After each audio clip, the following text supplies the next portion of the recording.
Hi guys, ഇന്ന് Sunday അല്ലേ? നമുക്കൊരു ചിക്കൻ കറി വെച്ചാലോ? വാ വാ. അപ്പം നമുക്ക് പെരിഞ്ജീരകവും പട്ടയും ആദ്യം ഇട്ട് കൊടുക്കാം കേട്ടോ. ഇതൊന്ന് നമുക്ക് മൊരിച്ചെടുക്കണം. അതായത് ഈ പെരിഞ്ജീരകം ഒന്ന് പൊട്ടി നന്നായി മൊരിഞ്ഞ് വരണം കേട്ടോ.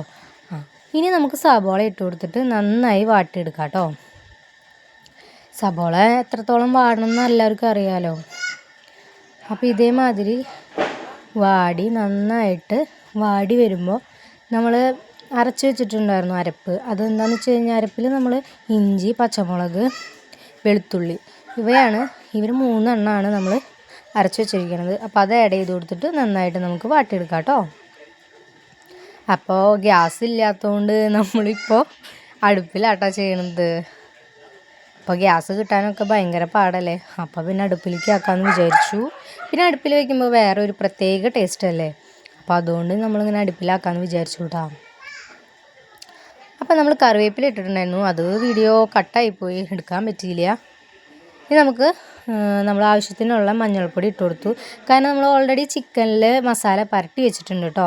മുളക് പൊടിയും മഞ്ഞൾപ്പൊടിയും മസാലപ്പൊടിയും ഒക്കെ ഇട്ടിട്ട് നമ്മൾ ഓൾറെഡി ചിക്കനിൽ മസാല ആക്കി വെച്ചിട്ടുണ്ട്. അതെല്ലാവരും ചെയ്യണതല്ല, അതുകൊണ്ട് ഞാനത് കാട്ടിയില്ല. അപ്പോൾ ഇതിൽ ലേശം നമ്മൾ ഇട്ടിട്ടുണ്ട് കേട്ടോ.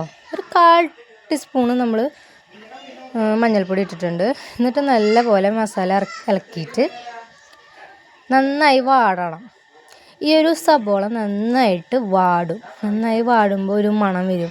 നല്ലൊരു മണം കേട്ടോ. ആ ഒരു പച്ചമുളകും ഇഞ്ചിയും ആ ഒരു കറിവേപ്പിലയും എല്ലാതും ഇങ്ങനെ നമ്മുടെ ഈ വെളുത്തുള്ളിയൊക്കെ ഒന്ന് വാടുമ്പോൾ നമുക്ക് നല്ലൊരു മണം വരില്ലേ. അപ്പോൾ നല്ല മണമാണ്. പിന്നെ അതാ മല്ലിപ്പൊടി ഇട്ടിട്ടുണ്ട്. മല്ലിപ്പൊടി ഒരു 3 ടേബിൾ സ്പൂണോളം ഇട്ടിട്ടുണ്ട്. നമ്മൾ മസാല പരട്ടുമ്പോൾ മല്ലിപ്പൊടി ഇട്ടിട്ടില്ല കേട്ടോ. ഇപ്പോൾ ഈ വഴറ്റണയിലാണ് നമ്മൾ മല്ലിപ്പൊടി ഇടുന്നത് കേട്ടോ. അതൊന്ന് ശ്രദ്ധിച്ചോളൂ. എന്നിട്ട് നമുക്ക് ഈ മല്ലിപ്പൊടി നല്ലോണം മൂത്ത് അതിൻ്റെ ആ പച്ചമണം മാറുമ്പോൾ പച്ചമണം മാറുന്ന വരെ നമുക്ക് ഇളക്കിക്കൊണ്ടിരിക്കാം. അത് കഴിഞ്ഞ് നമുക്ക് ചിക്കൻ മസാല ഇട്ട് കൊടുക്കാം. അതൊരു 2 ടേബിൾ സ്പൂണോളം ഇട്ടാൽ മതി. കാരണം നമ്മൾ മസാല പരട്ടി വയ്ക്കുമ്പോൾ ചിക്കനിൽ മസാല പരട്ടി വയ്ക്കുമ്പോൾ 1 ടേബിൾ സ്പൂണോളം ഇട്ടിട്ടുണ്ട് കേട്ടോ. പിന്നെന്താ, ഇത് നന്നായിട്ട് ഇതിൻ്റെ പച്ചമണം മാറണ വരെ നമുക്ക് നന്നായിട്ട് ഇളക്കി കൊടുക്കാം കേട്ടോ. പിന്നില്ലേ, എനിക്ക് ഈ വീഡിയോ എടുക്കാനൊന്നും അറിയില്ല. പിന്നെ ഈ വോയിസിൽ എന്തൊക്കെ പറയണേന്നും അറിയില്ല. അപ്പോൾ എൻ്റെ ഒരു സ്ലാങ്ങിൽ ഞാനിങ്ങനെ പറഞ്ഞു പോവാം കേട്ടോ. എന്തെങ്കിലും തെറ്റുണ്ടെങ്കിൽ നിങ്ങൾ കമൻറ്റിൽ പറയണം. പിന്നെ ഈ ലോങ് വീഡിയോ ഒക്കെ ആദ്യമായിട്ടല്ലേ ഇടുന്നത്, എനിക്കിതിനെ പറ്റിയിട്ടൊന്നും അറിയില്ല. അങ്ങനെ നമുക്ക് നമ്മുടെ മസാല പറ്റി വെച്ച ചിക്കൻ ഇട്ട് കൊടുക്കാം. ചിക്കൻ നമുക്കിങ്ങനെ കുറച്ചായിട്ട് ഇട്ട് കൊടുക്കാം കേട്ടോ. ഇതെല്ലാവരും ചെയ്യണ പോലെ തന്നെ ഞാൻ പറഞ്ഞില്ലേ, മുളക് പൊടി, മഞ്ഞൾപ്പൊടി, പിന്നെന്താ ചിക്കൻ മസാല, ഇതൊക്കെ ഇട്ടിട്ട് നമ്മൾ ഉപ്പ് ഇട്ടിട്ട് നന്നായിട്ട് മസാല പറ്റി വെച്ചതാണ് കേട്ടോ. നമുക്കിത് പതുക്കെ ഇളക്കി കൊടുക്കാം കേട്ടോ. ഇതിപ്പം ഞാനാണ് വീഡിയോ എടുക്കുന്നത്, ചേട്ടനെ കൊണ്ട് ഇളക്കിപ്പിക്കണത്. എന്താണെന്ന് വെച്ച് കഴിഞ്ഞാൽ എനിക്ക് ചിലപ്പോൾ പറ്റിയെന്ന് വരില്ല, എൻ്റെ കയ്യിൽ നിന്ന് പോവും. ഇപ്പോൾ അതേ ചേട്ടനായിട്ട് ഇളക്കണത്. ഞാൻ കൈ വെച്ചപ്പോൾ തന്നെ എൻ്റെ കൈ പൊള്ളി. ഞാൻ സംഭവം അതുകൊണ്ടാണ് പിടിച്ചതെന്നാലും എൻ്റെ കൈ പൊള്ളി. അപ്പോൾ ഞാൻ ചേട്ടൻ്റെ കയ്യിൽ കൊടുത്തു. ചേട്ടനെ ഇളക്കിയാലേ ശരിയാവുള്ളൂ. അങ്ങനെ നമുക്കിത് നന്നായിട്ട് ചിക്കനിൽ എല്ലാ ഭാഗവും പിടിക്കട്ടെ. പിന്നില്ലേ, എല്ലാവർക്കും പറ്റണ തെറ്റാണ് ചിക്കൻ ഇട്ട് കഴിഞ്ഞാൽ അപ്പം തന്നെ വെള്ളം ഒഴിക്കുക. പക്ഷെ അങ്ങനെ ഒഴിക്കരുത് കേട്ടോ. നമ്മളെല്ലാതും ഒന്ന് വഴറ്റിയിട്ട് ആ ഫുൾ മസാല അതിൽ വഴറ്റിയതിന് ശേഷം നമുക്കിതുപോലെ വെള്ളം ഒഴിച്ച് കൊടുക്കാം കേട്ടോ. നമ്മൾ ചിക്കനിൽ അത്യാവശ്യം ചിക്കൻ വേവണം അത്രയ്ക്കുള്ള വെള്ളം ഒഴിച്ച് കൊടുത്താൽ മതി കേട്ടോ. എന്നിട്ട് നമുക്ക് ഇതുപോലെ നന്നായിട്ട് ഇളക്കി വയ്ക്കാം.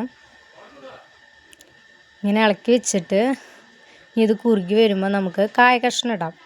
ഇവിടെയല്ലേ എല്ലാവർക്കും കായ കഷ്ണം ഇഷ്ടമാണ്. ഇതിൽ ചിക്കനല്ല കൂടുതൽ തിന്നുക. എല്ലാവരും കായ കഷ്ണം തിരഞ്ഞെടുത്തിട്ട് തിന്നുക. അതുകൊണ്ട് തന്നെ ഞങ്ങളെപ്പോഴും ചിക്കൻ ഉണ്ടാക്കുന്നുണ്ടെങ്കിൽ ഞങ്ങൾ കായ കഷ്ണം ഇടും കേട്ടോ.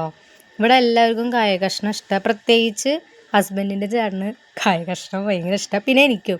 ഞാനും അധികം അങ്ങനെ ചിക്കൻ എടുക്കാറില്ല, കായ കഷ്ണം തന്നെയാണ് എടുക്കൽ. അപ്പോൾ ചിക്കൻ കറി റെഡി ആയതുകൊണ്ട് എല്ലാവരും ട്രൈ ചെയ്ത് നോക്കാം കേട്ടോ.